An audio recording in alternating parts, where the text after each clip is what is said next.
Rowan, just first of all, squad wise, just how different might the 17 look this Friday? We're not too bad. The way we've pulled up from last week. So Dono's obviously out, so Justin will come back on the bench for him. And your assessment of where you feel you are at the moment, how much more is there to come from Leeds? We've played well in the most part in the last little while. As I've said previously, lots of games we haven't been too far off. We've played well, but not in enough, duration or stuck at it for long enough. I think there's a lot in us, but the previous form really doesn't count. In my view, it's really starting from the beginning again tomorrow against KR. Start with good intent and good purpose again, and we feel like if we do that, we're a very good chance of playing well. And there will be inevitable comparisons with what happened last year, with you being three on the bounce. Do you sense something similar is possible this year? I go into every game confident that we've prepared well. We've got good players. We've got good systems and process involved in how we play and how we prepare. So, I've got every confidence we'll play well tomorrow night. And in terms of Hull KR, obviously they've got some selection issues at the moment. Is it for your side? Is this a real test of attitude on Friday?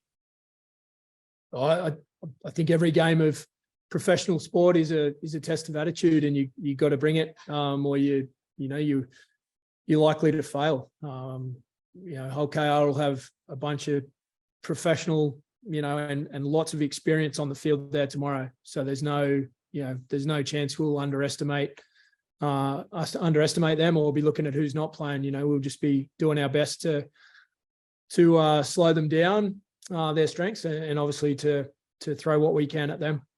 In terms of those strengths, what's your homework shown up? They've got a little bit of a different shift this week, I guess, with a new halfback coming in, but Milnes has been running the show effectively for them for a period of time. So I'd imagine he'll continue in that vein. And, they got threats in their spine, certainly. They've got a lot of experience and strike on the end of the line. Their left side players are been around a long time and just continue to score tries and add threats. So, we're under no illusions that they're going to come and try and get their season rolling again. But it's really about us focusing on ourselves as much as anything. At the end of your line, Ash Handley, if he plays, will make his 200th career appearance. Just give us an insight into his contribution to the team, how you've seen that change maybe since you've come to the club. Hard for me to know prior to my time. I'd watch Leeds play, but never really studied it or followed every game of Super League like I sort of do now. But in my time here, Ash has been a competitor. He puts his body on the line. He's a quality finisher, but he rolls up his sleeves and starts the sets out of the corner with the same vigor that he tries to score his tries. He's a good player and a really good person around the group. He's team orientated. As I said last weekend, he certainly plays for the badge on the front more than the name on the back. Well, we're talking about players. Any update on the future of Super League's Player of the Month, Blake Austin? Following from yesterday's sort of news, I guess Blake and I have had a conversation today. There's also been ongoing dialogue with his player manager or player agent. So we went through a few things there. Blake's an important part of our squad. He's playing well. He's had a good solid season, and he's an important part of things. But the contract sort of side of things won't be played out publicly from my end. But I'll continue to have conversations with Blake and his management in time. And you have been linked erroneously with players in the past. Is there any heat in the Danny Levi speculation? I'm not going to buy into any of the speculation. When or if there's a signing, we'll be excited to announce. I know this sort of counteracts me asking this question after what you just said, but on Blake, were you a bit disappointed that he is sort of airing it publicly? Like, I think he did one after post-match when he got man of the match, and then obviously like yesterday.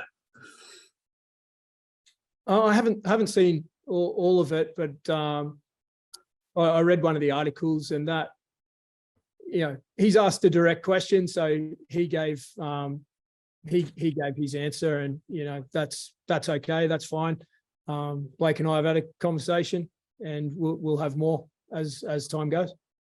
Just on Hull KR, they obviously had a fantastic start to the year. They've dropped off. I think the stat is they've not won a game when Jordan Abdul and Lachlan Coote haven't played. Obviously, Lachlan's retired now.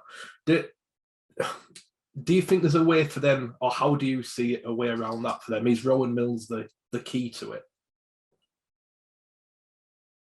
Oh, that's a good question.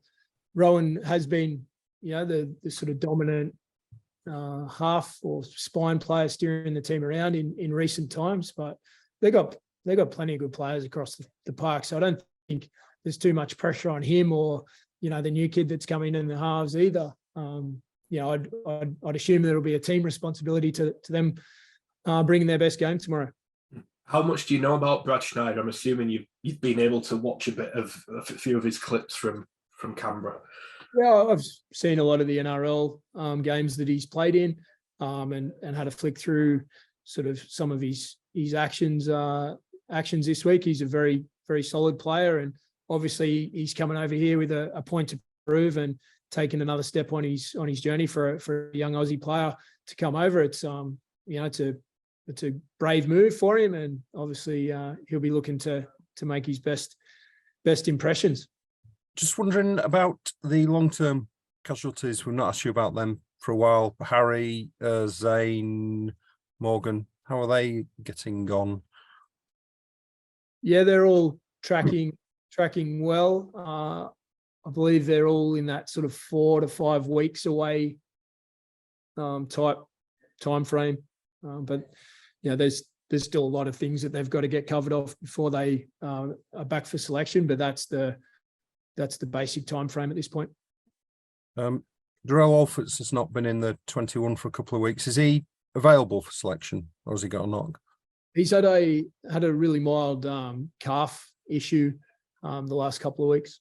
Just a real quick one from me. Aidan Caesar, is it looking likely that he'll return home as per recent reports? I'm not sure about the reports, so that's a question I can't answer. Is that still a live situation then, and he could stay at Leeds? Those conversations will be had behind closed doors, and you know, if Aidan's got an announcement to make, he can make that. But from our point of view, we'll talk behind closed doors.